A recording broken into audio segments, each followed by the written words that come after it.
I've been a commercial director here in Dallas for about 20 years. In fact, this is the 20th anniversary this week of a production company I have here. And so it's been, one of my goals to sort of stay in Texas and work in Texas. And I was repped in LA for a period of time in the early 90s. And I just wanted to come back and make a life here for myself and my family. And I'm an only child and only grandchild, so it just made sense. But and I've always wanted to do feature films here and to do independent films.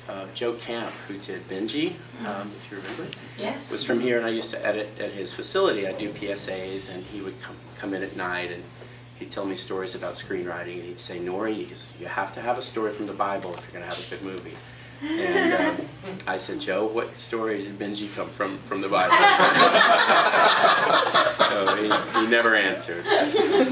But for Chasing Shakespeare, it's very true. It's about reincarnation and faith in something that you can't see or believe in. So it's very much very spiritual and very in keeping with some of Joe's lessons that I learned 25 plus years ago. I was under contract to do a film, an independent film, not an independent film, a studio film. And the writer on the film and I became quick friends. And he's a very young Native American writer. He's extremely talented. His upbringing was really rough, and he was on the road with his mom in a station wagon, sort of running from the law. And I sort of forged him as a storyteller. And he became really an amazing, almost genius-like storyteller. He can write incredibly quickly. And so during, while we were having to rewrite the screenplay that we were working on at Universal, he gave me this screenplay as a gift. And I get emotional when I think about it, when I read it the first time, because it's so powerful. And I let my wife read it. And we were, I was about 6 rows back in the airplane, and I saw her shoulders shake, and I was like, okay, we're on to something. So I went to Valerie McCaffrey, who's a fantastic casting director in LA, and we started trying to put it together. She says, who do you see as the lead? And I said, only one person, it has to be Danny Glover. And she laughed. She's like, no first-time filmmaker gets their star that they want. I'm like, okay, well, send it to Danny. And Danny read it and loved it. So he had the same emotional takeaway that I did. So we put it together, and wound up getting the cast put together pretty quickly and shot it in 2011. Danny had done a film in Texas called Places in the Heart in 1983, where Sally Field won the Oscar that year, and arguably Danny deserved an Oscar too. His performance was so good. It was his first big break, and his mom had passed away as he showed up in Texas, so he couldn't be at the funeral, and he couldn't be there for her because he wanted to live out her dream, which was to become a film actor. And so he told me that he would go back to his hotel room every night and cry himself to sleep, and he never had been able to see the film. And he had this connection to that, which was 30 years ago.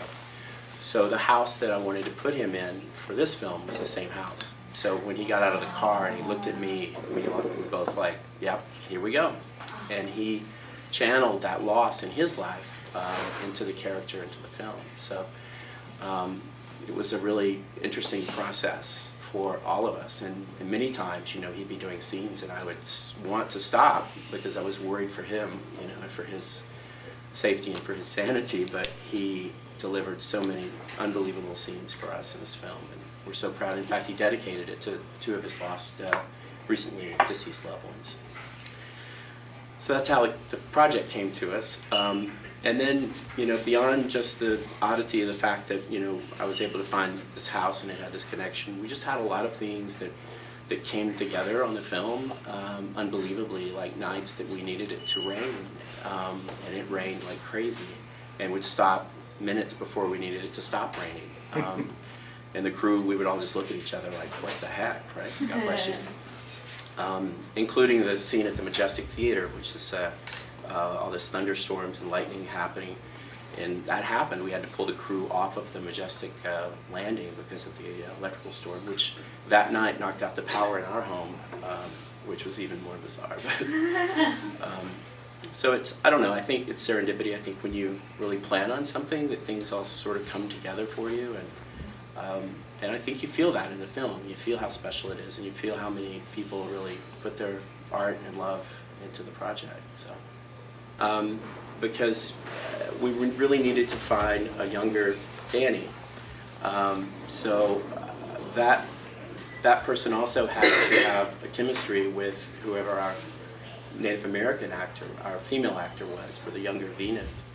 And we went through a lot of different people, and some, big name, more predictable names for her role, and then wound up with Chelsea Ricketts, because she not only nailed the performance, but she's also Native American. She's part Native American. So for me, that had to be the case. I couldn't.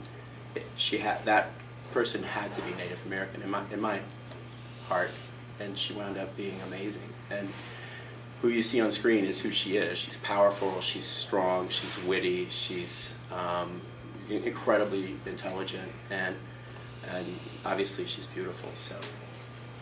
What about Graham, and can you talk about the truck? You found that cool truck? Yeah, sure. Jeff Milburn is our car specialist here. And, in fact, there was a documentary about him a couple years ago at Dallas International Film Festival. He's a race car driver, and really great. He got all those old 70s model cars for us, and even let us. We found out that when you start looking at 1972, you're like, oh, well, the cabs weren't checker cabs. There were these old Impalas, so we had to find these old Impalas and paint them. And so he took care of all that. And that's here, that's all. Nothing really had to come in from LA or anywhere else. When you do a film about lightning, it's like doing a film about a shark. You're like, okay, well, that film's been done. For me, I haven't seen a film that had storms done other than Poltergeist. That was the only thing we could think of. And for me, it's like, Spielbergian rule that the forces of nature and heaven are much stronger than we are. So having them as a huge character in the film was like having another actor. For me, it had to be very powerful. And so we pulled every single photograph, every piece of footage we could on every storm and storm cloud, and we pointed at things and came up with a solution for how that played. And it's a marriage of CGI and real photography and things we shot. It's yeah, because it looks real, but it also looks very otherworldly at the same time. It needed to. It had to make you feel that something's about to happen. Whether it happens or not. Yeah. It sounds like a lot of things came together for you guys. Was there anything that was a real challenge that kind of stands out in your mind?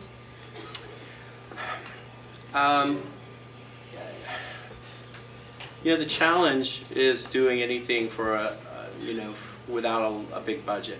That's always the challenge, and trying to figure it out creatively, and trying to make the most out of something, and do it for a smaller budget. Like a studio where they can just throw money at things. That's always a challenge, and everyone came. Really helped us out. We couldn't afford to shoot, for example, a union shoot, so not actors, it was a SAG shoot, but for the local, crew.